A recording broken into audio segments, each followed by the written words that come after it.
Freakonomics Radio is sponsored by LinkedIn ads. Ever invested in something that didn't live up to the hype? Marketers know that feeling. They optimize for the numbers that look great, like impressions, but then they don't see revenue. LinkedIn has a word for that: bull spend. Instead, you can get the highest ROAS of major ad networks with LinkedIn. Cut the bull spend, advertise on LinkedIn. Spend $250 and get a $250 credit. Go to linkedin.com/Freakonomics. Terms apply.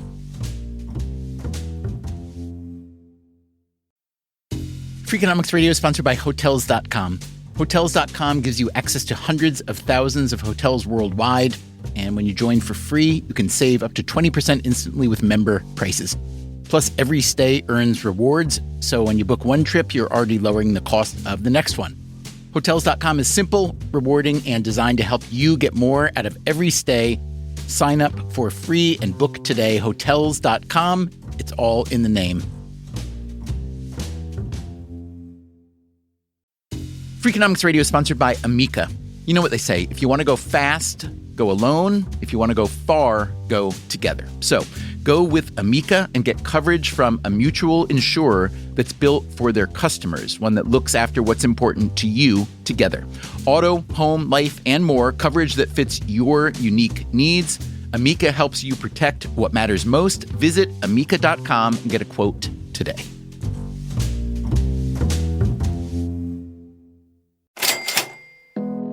The week that began March 8th, we did 32 orders.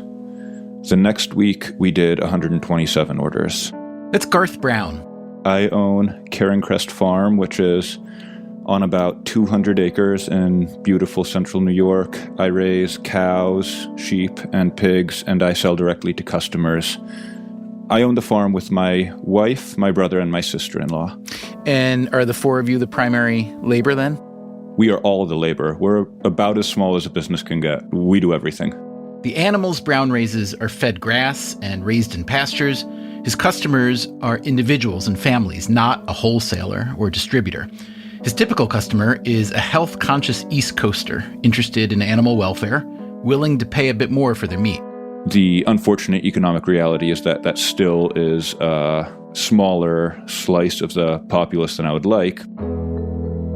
But that slice got bigger about a month ago as the coronavirus pandemic set in, as people went home and stayed home. I think a lot of it is customers who are used to maybe cooking half their meals at home and then eating out or ordering for the other half, opening their fridge and saying, oh my goodness, I actually need food if I'm going to stay inside for the next 2 weeks or longer. And that's also reflected in the balance of cuts that we've been selling. We've been selling a lot more ground beef, sausage, sort of staple cuts, and relatively fewer steaks and cuts people might buy for a special occasion. I want to congratulate you for quadrupling your orders, but I also want to ask how on earth you're going to deal with it. Can you make your cows 4 times bigger and your pigs 4 times bigger, or can you get 4 times more cows and pigs immediately? What's going to happen on your supply side? Unfortunately, animals have their own ideas about how fast they're going to grow, and it rarely has anything to do with preferred business production timeframes. Going into this year, I'd been planning what felt like pretty aggressive growth. I'd been hoping to grow sales 30 to 40% over last year. Well, you did it. Exactly. The trouble is that I had mapped out my production roughly in accordance with that. And it's not a matter of simply putting in a phone call or working more hours to change that. So what do you think you're actually going to do then? I think I'm going to plan as if this is half real. Something like it will be significantly larger, continuing for the foreseeable future, and just getting, there are so many new customers coming in, I can't imagine it will revert all the way back to the baseline going in. Garth Brown's family farm represents just a fraction of a shard of one link of the U.S. food supply chain. So imagine his level of uncertainty over the future and then multiply it by a few trillion. Brown happens to be in a relatively good spot in his business, selling directly to customers, demand is way up. If instead he were the kind of small farmer who supplied restaurants, well, that'd be a totally different story. The coronavirus pandemic has changed daily life for so many of us on so many dimensions that it's impossible to know what the new normal will look like and when we'll see it. Still, people have to eat. So today on Freakonomics Radio, we saw the shelf was empty and we didn't know how we were going to get our next supply. Winners and losers in our suddenly super strained food system. Throughout the United States, we're facing the loss of 5 to 7 million jobs. Pasta, it's up 229%. Soups, 212% versus previous year. We are moving inventory from warehouses and grocery stores into our pantries and our refrigerators. We have a viable supply chain. We have enough food in this country to feed the people, and they should not be worried. Be patient with us. We're not so good with patience, but we'll try, and we'll get started right after this.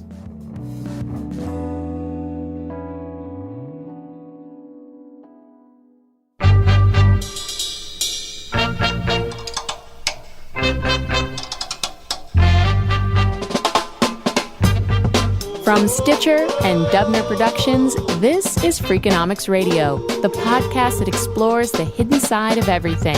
Here's your host, Stephen Dubner.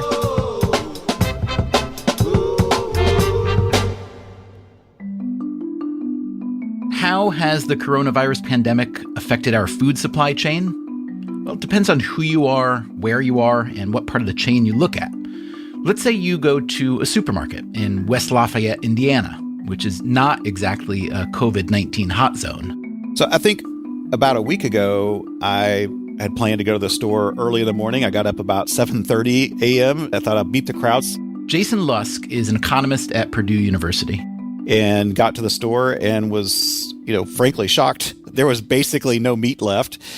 And your major staple foods, bread, pasta, rice, were largely picked over. There were still some varieties available, but I was frankly very surprised at that. Now, if there's anyone in the world who I'd think would not be surprised, it would be you, Jason, because this is what you know. Yeah? Yeah, I think even as a food economist, you take our food system for granted. I wouldn't say our food system is fragile, but we're certainly experiencing a very unusual strain on our food system that we haven't seen in recent years.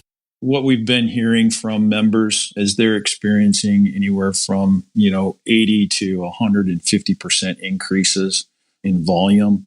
That is Doug Baker with FMI, the Food Marketing Institute. Foot traffic is up, but not as significantly because basket sizes are up, right? People are buying more stuff. FMI is a trade association that represents many links in the food chain: retailers, wholesalers, food manufacturers, and more. On the retail side, where grocery sales are a $460 billion business in America, FMI includes small local stores as well as big chains like Kroger and Walmart. Over the years, Doug Baker has seen a lot of change.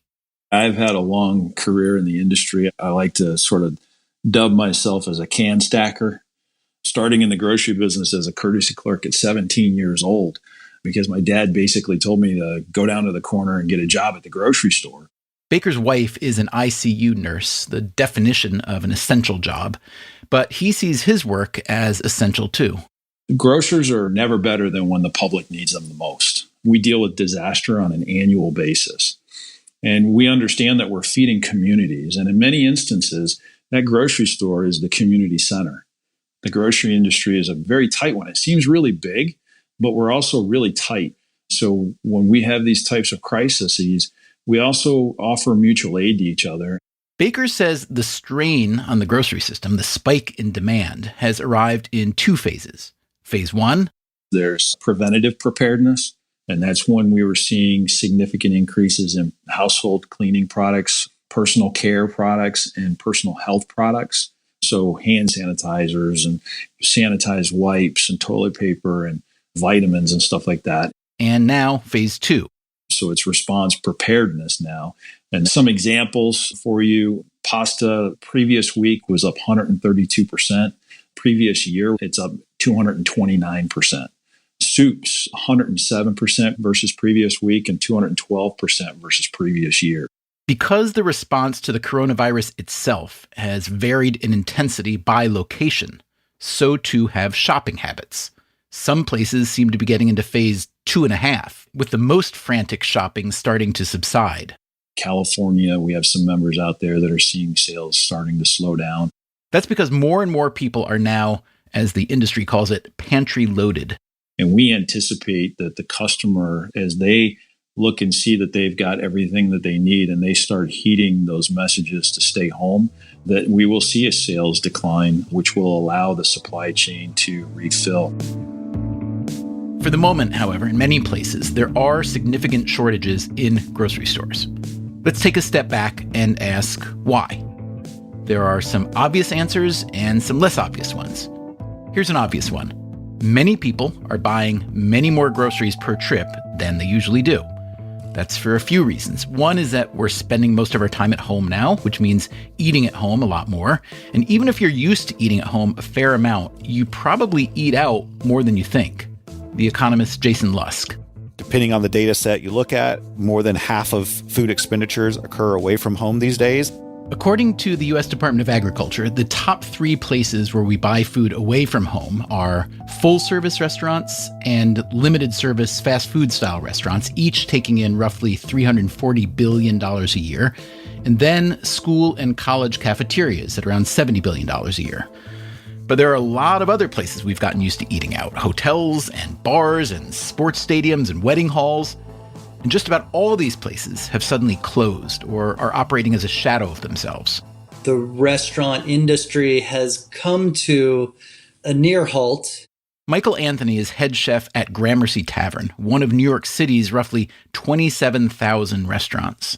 In terms of our company, the Union Square Hospitality Company laid off 80% of its staff. That's approximately 2,000, both in our restaurants and in our home office. Again, to appreciate the scale of the coronavirus disruption, you have to multiply that 2,000 by a lot. Throughout the United States, we're facing the loss of 5 to 7 million jobs, a devastating number of jobs for cooks, servers, sous chefs, dishwashers have disappeared overnight. Congress recently passed a $2.2 trillion relief package aimed at supporting laid-off workers like these, but the damage is vast, as are the ripple effects, in addition to the rise in shopping at traditional grocery stores. Consider, for instance, alcohol consumption. In New York, liquor stores and beverage barn type places have been called an essential service. That's Barry Ritholtz, an investor, money manager, and general student of the stock markets. Being deemed an essential service means that you can stay open during the pandemic. The same holds for grocery stores, gas stations, and so on. So we are not doing anything to discourage people from having drinks at home, at least not here in New York State. And it's not just New York State. Alcohol sales have been given a wide dispensation during the pandemic, perhaps due to the strength of the alcohol lobby in D.C., and in-store alcohol sales are way up.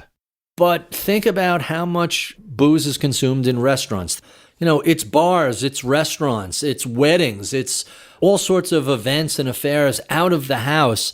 So when everybody is locked in place at home, so you could look at Anheuser-Busch. That went from 81 to 35.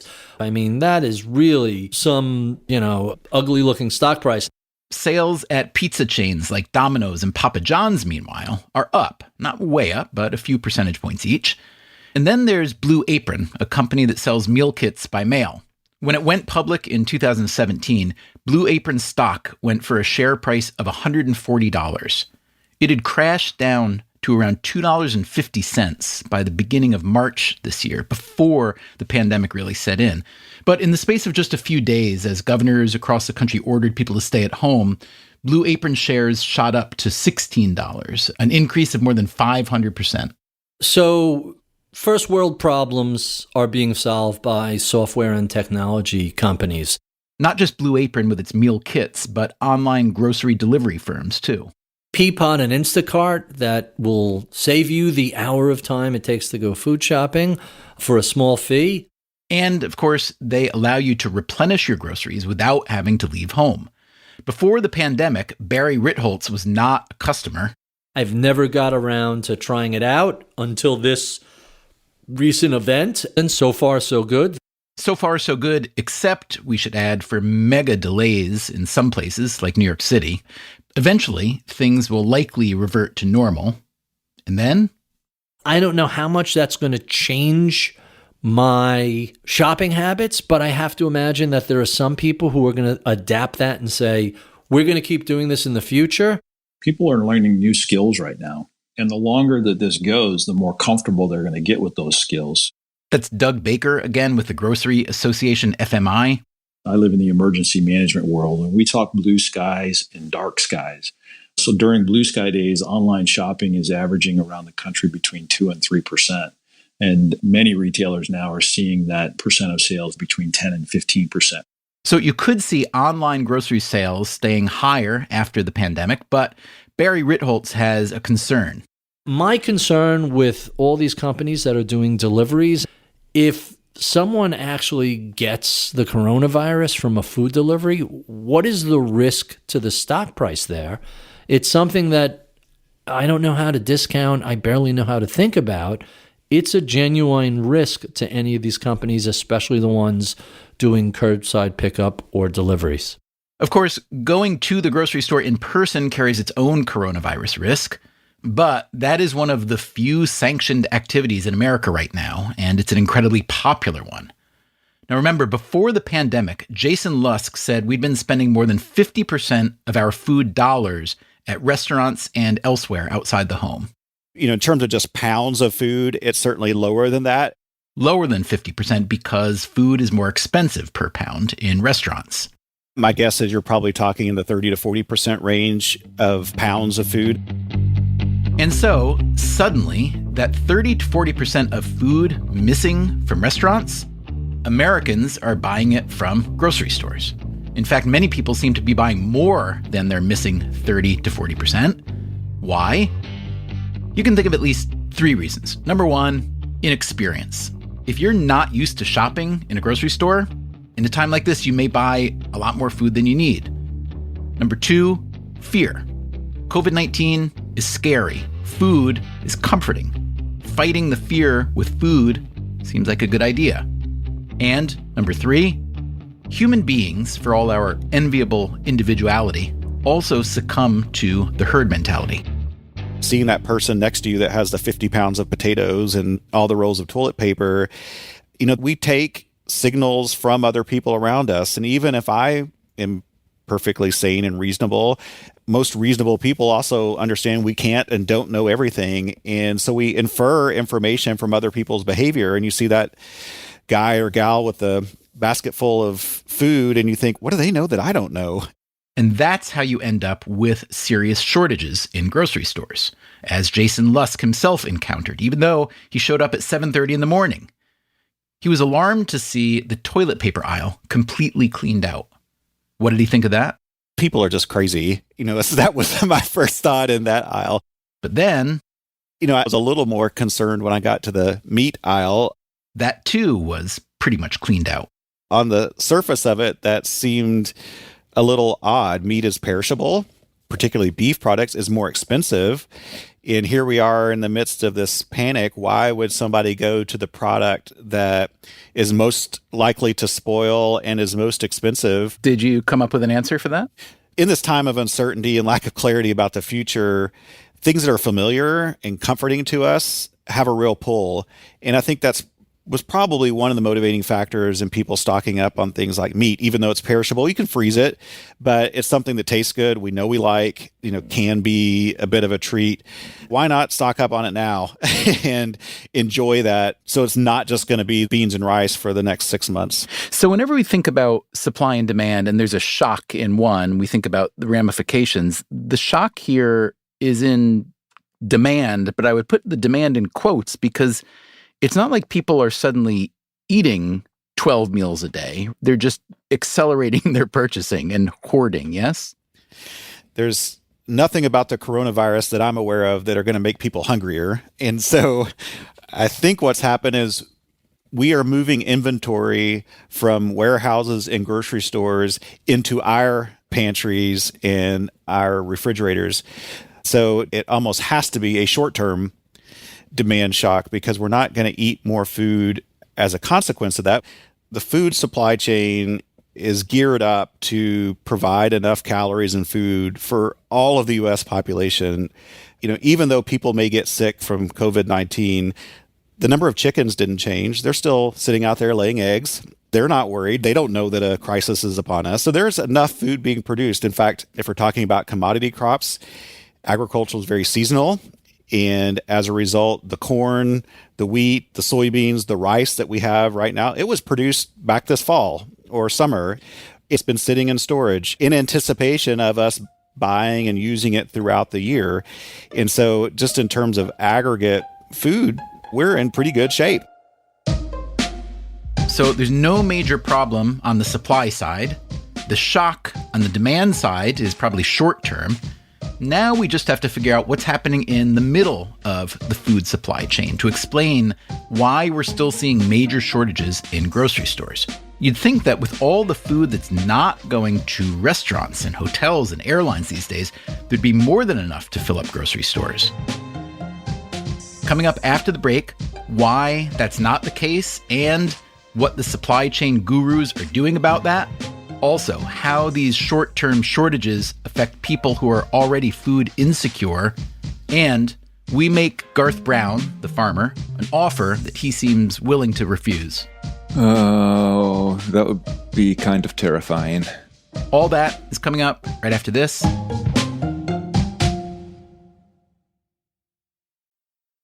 Freakonomics Radio is sponsored by Figure. Did you know that 40% of homeowners own their home outright? If that's you, don't let your equity sit idle. Tap it with a home equity line of credit. Figure, the #1 non-bank HELOC lender in the U.S., helps tap equity you've built in your home so you can do things like tackle a renovation or pay down debt. HELOC is a line of credit secured by your home. You can draw what you need, repay, and draw again. Figure offers a 100% online application. Get approved in 5 minutes and funding in as few as 5 days. It's faster than a bank loan and cheaper than a personal loan. Check your rate today without impacting your credit at figure.com/Freakonomics. This post is sponsored by Figure, NMLS ID 1717824. Figure is an equal housing lender. For more information about their licensing, visit nmlsconsumeraccess.org. Figure's HELOC is subject to credit approval and terms apply. Freakonomics Radio is sponsored by Principal, the perpetual pen tapper, the arbitrary fridge reorganizer, the holiday party planner that starts in May. Principal knows that your star employees have their work quirks. Principal also knows how much those employees mean to your business. You need them. They need benefits. Work with Principal so they can help your team with a retirement and benefits plan that's right for them. Principal Life Insurance Company, Des Moines, Iowa.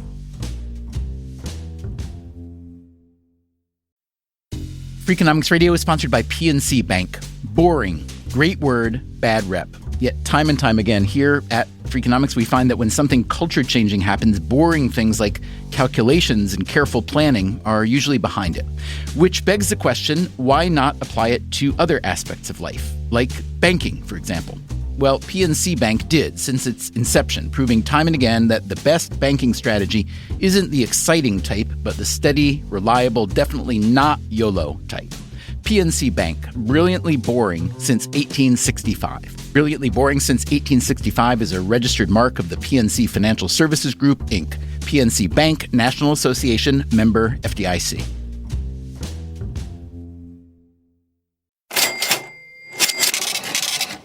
The experts tell us there's no shortage on the supply side of the American food system. They also tell us the current demand shock is temporary. Still, many grocery outlets are dealing with significant shortages. To understand why, you have to consider the size and suddenness of this pandemic-induced demand shock. It also helps to consider the size and complexity of our food supply chain, which is, to put it mildly, very large and very complex. Now add a pandemic and watch the disruptions happen. Last week, for instance, the biggest dairy cooperative in the U.S. ordered some of its farmers to dump their milk. Why? Because although there is very high demand in grocery stores, a lot of dairy is typically sold to schools and restaurants, a pair of distribution channels that COVID-19 has suddenly shut down. For producers, that creates a milk glut, at least until the supply chain can be reconfigured. Meanwhile, if you go to the grocery store, there may be no milk. Here again is the agricultural economist Jason Lusk. I think we as consumers have become really so accustomed to grocery stores being full all the time and having products from overseas, whether it's avocados or pineapples, anytime we want it. And to not have it has been such a shock that we realize how much we've taken for granted. And so what it does show is the real impacts on the agricultural supply chain and the food supply chain that, it's optimized in many ways for just-in-time delivery. The just-in-time delivery model goes back several decades when the Japanese automaker Toyota realized it could cut costs by minimizing inventories. The idea quickly spread across industries, and you can see why. At least when markets are stable, it doesn't make sense to pay for extra inventory and warehouse space. The same concept applies to the beans you may have bought in a grocery store last week. So the food supply chain journey is somewhat complex and long. That, again, is Doug Baker with the Food Marketing Institute. It starts at the field, right? It starts even before the crops are harvested. It starts with the seed.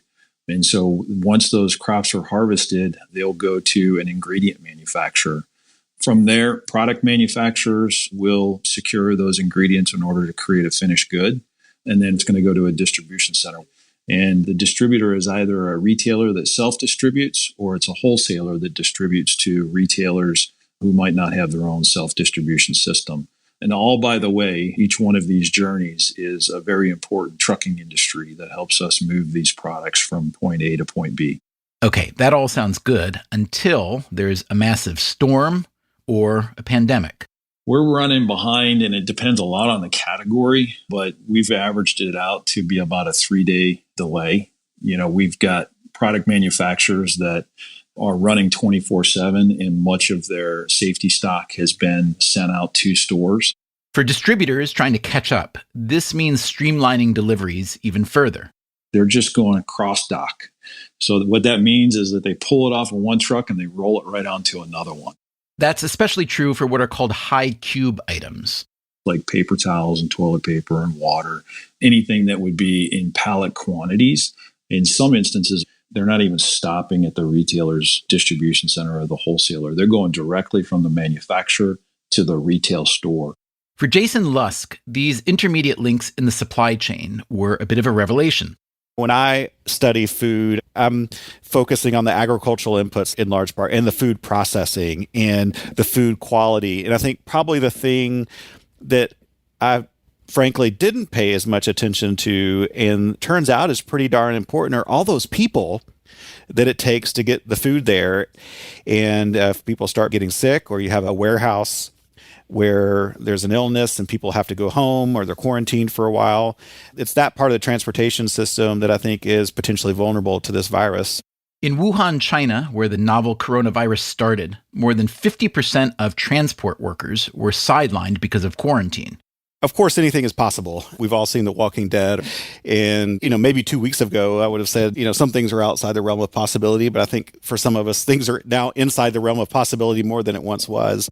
Despite the safety precautions being taken at every level of the food supply chain, the depth and breadth of the coronavirus spread to date suggests there may well be significant disruptions. It takes a real person to put that food on the shelf. It takes a real person to check you out. It takes a real person to drive that food and have it show up, at your loading dock. And it's not just food distribution that's susceptible. The Drake University sociologist Michael Haddock studies agricultural labor, especially the undocumented immigrants who travel from farm to farm, picking fruits and vegetables, milking cows, and so on. Haddock argues that those workers are particularly vulnerable to the coronavirus, often living in dorm housing with shared bathrooms. But here's what Jason Lusk is seeing right now. For somebody that studies food all the time, I focus on the quantity, the pounds of food that are being produced. And you look at that data and it looks like it's great. We're fine. We have way more than enough food to feed everybody out there, but it's not going to work unless we have the people to get it to us. If the food supply does start to really tighten up for one of the several reasons we've just discussed, and especially if people continue to buy massive quantities of groceries, there is a likely economic consequence. I think what we will probably see happen is if this continues, this has got to put pressure on food prices. Some of the estimates that I've seen in China is that food prices are about 22% higher now than they were at the same time last year. And we're starting to see that in some food products here in the United States. I looked just this morning and egg prices are up about 300% over just a few weeks ago. And this is not a supply issue. You can look at the number of hens laying eggs in this country. It's virtually unchanged. 300% sounds like what some people would consider profiteering. Do you see it that way? It could. I hesitate to go that far just yet, but it is a very large price increase. Where does something become a normal demand and supply response, and where does it leak over into the area of gouging? That's a really tough question. One thing I'd say is, that increasing price is exactly what you want to happen, because that rising price provides the incentive for a food processing plant to get back up and running quickly. It may provide the incentive to spark back up a plant that's been idled because it wasn't profitable before. If you're just now getting over the illness, to get back to work. So that rising price is the economic incentive that encourages people to resupply that food when we get back online. It's also theoretically the incentive for people to not buy more than they actually need just because it's available, correct? Precisely. That rising price should also be your incentive to cut back and to not buy more. Actually, some retailers have used a little bit of social pressure and social incentive by saying, you can have that one roll of toilet paper for whatever, $6, but that second roll is going to be $200. We're not saying you can't have it, but, please be kind to other people around you. The rest of the food supply chain is also adjusting to the hoarding instinct. Doug Baker again. What we call that is pacing, inventory pacing. And how that works is actually product manufacturers are putting those allocations on retailers as well. So they're inventory pacing into the retailer. And then the retailer is putting those limits or allocations on for the consumer. It's one thing to take what you need for 7 to 14 days. But what we were seeing is people were taking far more than that. Another adjustment. Some food distributors are now shipping directly to customers. In New York, the specialty distributor Baldor typically sells to retailers, but also to restaurants, hotels, schools, and so on. With so much of that business suspended, they're offering direct sales for orders above $250. And I think that's helpful. It takes a little bit of the strain off of the supply chain for grocery retail. It also gives specialty foods producers, all the cheesemakers and bakers and meat purveyors who rely on restaurants for their business, it gives them a chance to recoup at least some of their income. But again, there will be losers along with the winners. Consider this statistic. About 70% of all the seafood consumed in America is eaten in restaurants and elsewhere outside the home. The coronavirus lockdown is a potentially cataclysmic event for many players in that industry. It also makes you wonder, with so many restaurants shut down and not buying fish or meat or vegetables from distributors, where is all that food going? Short answer, a lot of it is gradually being diverted from the restaurant part of the supply chain to the grocery part of the chain. So we have a fillable form. And what it allows is for food distributors to fill it out and share what it is they have available. And on the opposite side, it allows retailers to fill it out and share what it is that they need. And then they just start working directly with each other. What it has done is it allowed many of those goods to continue to flow through that food service industry and the food distributor and then into the retail grocery industry. This supply chain readjustment means that a natural rivalry has, for the moment, been diminished. So typically grocers and retailers are in competition, right? Food away from home and food at home. And so this sort of goes to the fact that when there's a crisis, everybody comes together to solve it. And the partnership that we have with them is to help redeploy many of those resources like labor and equipment and warehouse capacity and even product. So for some of the big companies, it's a pretty easy switch over. Jason Lusk again. You can imagine even some of the processed food companies. If you're Lay's making Doritos or chips, you're selling some of that in different venues. You may have to change your packaging. But then, of course, there are companies that specialize. And there are a lot of companies that would specialize in delivering particularly fruits and vegetables to higher end restaurants. And that's just a market that is going to have to figure itself out over the coming days and weeks. And what do you do about perishability? A lot of what restaurants get every day is fresh. It's not meant to sit around on a grocery shelf. In some cases, there may be the opportunity to convert fresh into processed. So that can happen, for example, for some fruits and vegetables. In many cases where there are large areas of production that are associated with producing fruits and vegetables, there also will be big packing plants that are making tomato paste or ketchup. And what if you're consulting, let's say, to the sushi grade fish market? Fish is a much more difficult one. You can freeze, you can, and some of that may well happen. Sushi might be one of those areas that maybe doesn't get as much pickup as others. But, we also think about, bacon. It goes into the food service industry in a bulk type package because it's further processed, it's cooked. In order for it to go into the grocery retail, it needs to be repackaged. And so that could be happening anywhere in the supply chain. It could also happen once it gets to the retail store. And we've also worked with the USDA to get some flexibility on moving that stuff into the retail environment because it does need to be repackaged and relabeled for retail sale. That food has got to go somewhere, and there are these temporary costs, sort of adjustment and transactions costs that are associated with realigning supply chains from one to another. So it's not crazy that we maybe end up with more supply in the grocery store establishments than we had before, which might put some downward pressure on prices. Now, wait a minute. Earlier, Jason Lusk told us that food prices might be going up because of huge demand and kinks in the supply chain. And here again, he says there may be new adjustment and transaction costs. But then he says we might see some downward pressure on prices, meaning lower prices for the consumer. Exactly. And it's not just because all that food previously bound for restaurants is showing up in grocery stores. The other component that might put downward pressure on food prices are export markets. So in the U.S., we are a net exporter of agricultural products. So we're sending, at least in dollar terms, more food away than we are importing. And a lot of that's going to countries like China, Japan, South Korea, where they've been hit pretty hard by this virus. And if they're about to go in a recession, like it looks like we are, their demand for our products is going to fall, which will leave more food on our domestic market for some consumers. And so while we probably are going to see a short-term price increase, it's not inconceivable that we wake up a month from now and we start to see much more downward pressure on food prices. I'm curious about another potential downward pressure, which is oil prices, which have fallen because of this price war between Russia and Saudi Arabia. Oil is pretty important in the food supply chain from, agriculture to distribution and so on. What kind of effect is that having, if any, yet? And what do you see happening in the future if the oil prices stay low? Yes. Lower oil prices are going to help make food more affordable. We were starting to see that already before the big coronavirus scare in agricultural markets.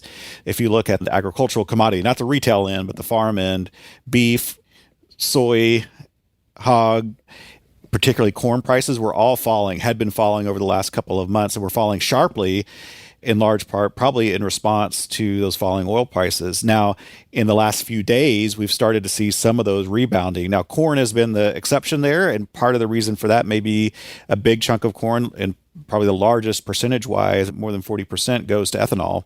And if there's falling demand for fuel, that's going to put downward pressure on those corn prices. So yes, that lower prices, that's bad for farmers, but it's good for consumers. Lower food prices, along with lower gas prices, might be welcome news in a normal time.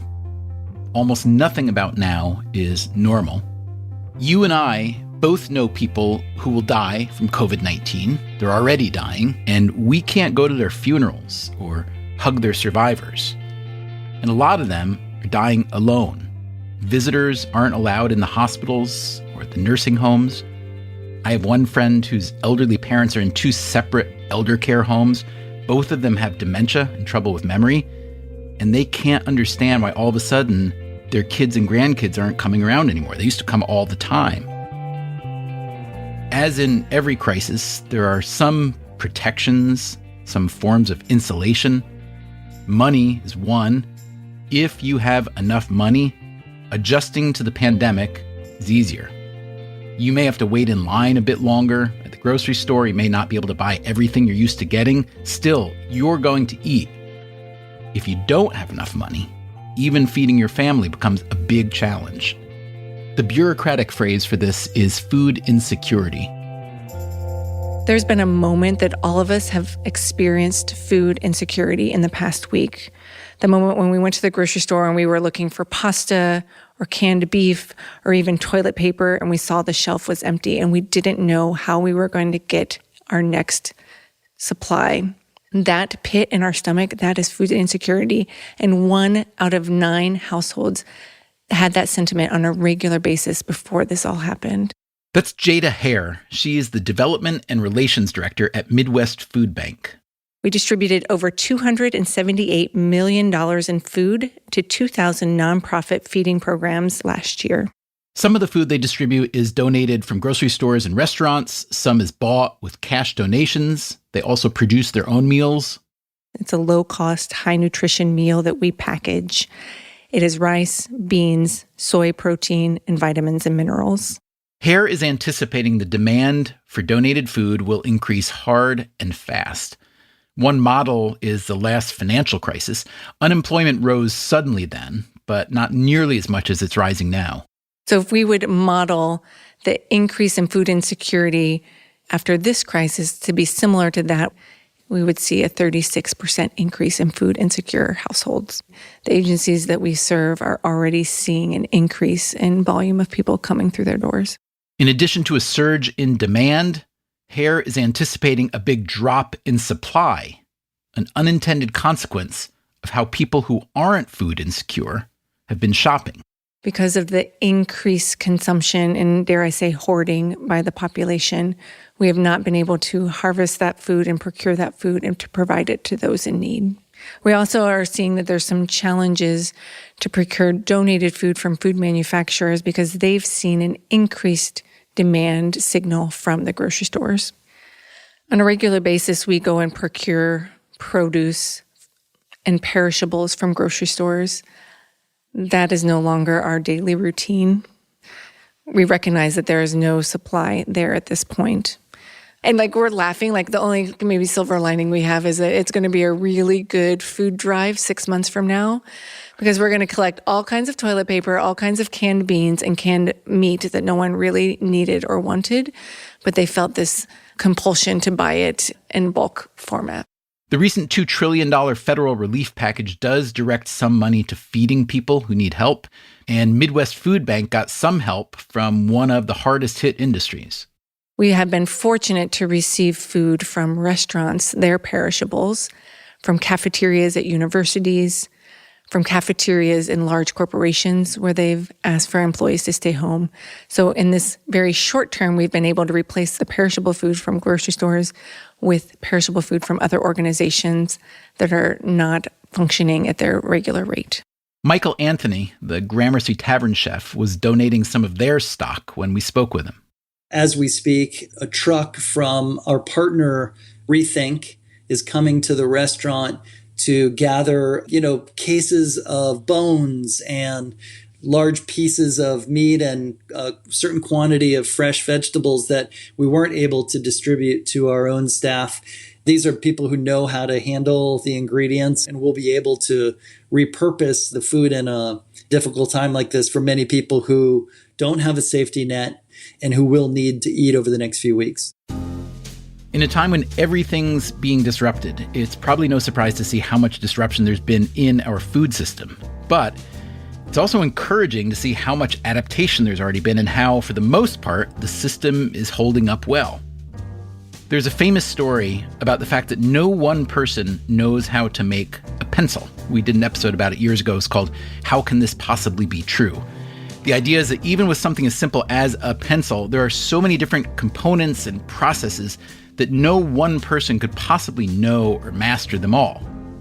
If that's true, then just how much more true is it, and how remarkable, that even in this period of viral and economic and social upheaval, the food we need to survive is, for the most part, still showing up where we need it.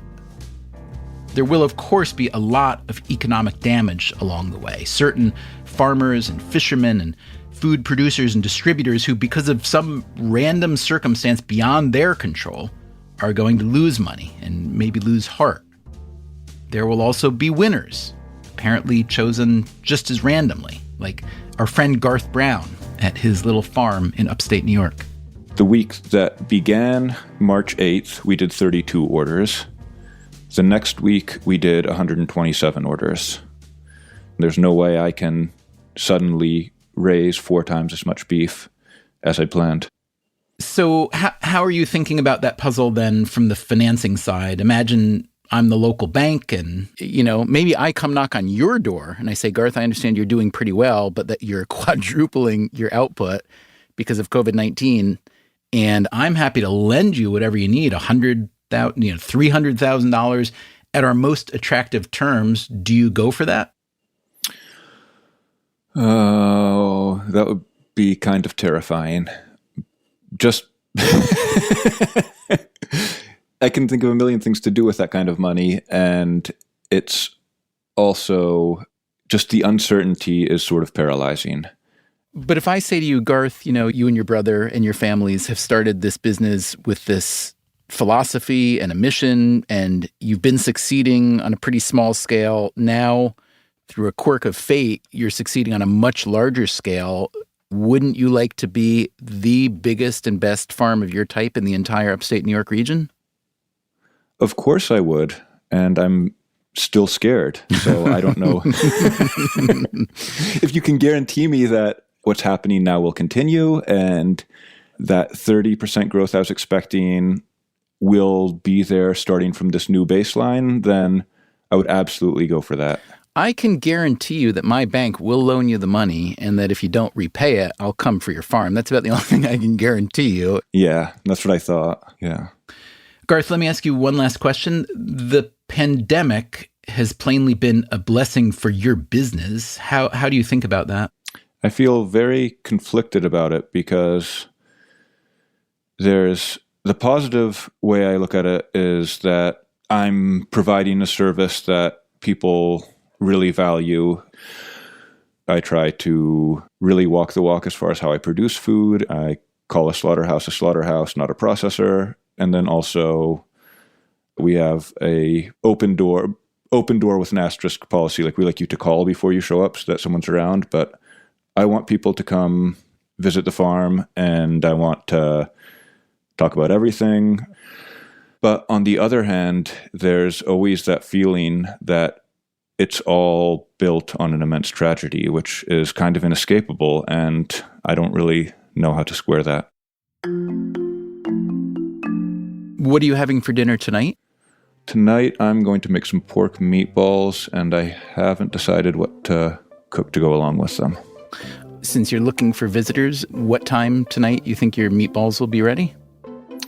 Well, that's maybe another asterisk. Given the current situation, we aren't actually accepting visitors at the moment. We'll put that off. You just invited and uninvited me for dinner? Yeah, I'm sorry. Maybe mid-September. I'll take you up on it then. Thank you very much. Yeah, it was lovely to chat with you. Thanks for listening this week. We'll be back next week. Take care of yourself and somebody else too, if you can.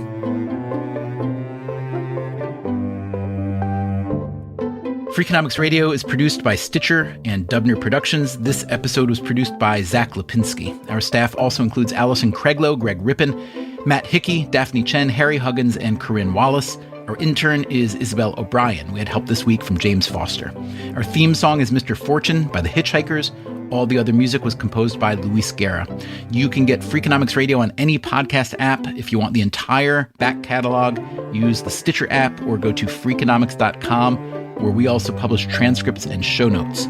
You can find us on social media, and you can write directly to us at radio@Freakonomics.com. Freakonomics Radio also plays on many NPR stations, so please check your local listings.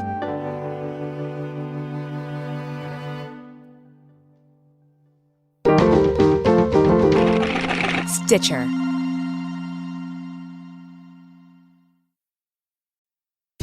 Freakonomics Radio is sponsored by Ozempic. Innovation happens through rethinking what's possible, and when it comes to GLP-1s, Ozempic pill does just that. Learn more about Ozempic semaglutide tablets, 4 and 9 milligrams, by calling 1-833-OZEMPIC or visit Ozempic.com to view the medication guide and ask your doctor what's possible with FDA-approved Ozempic pill.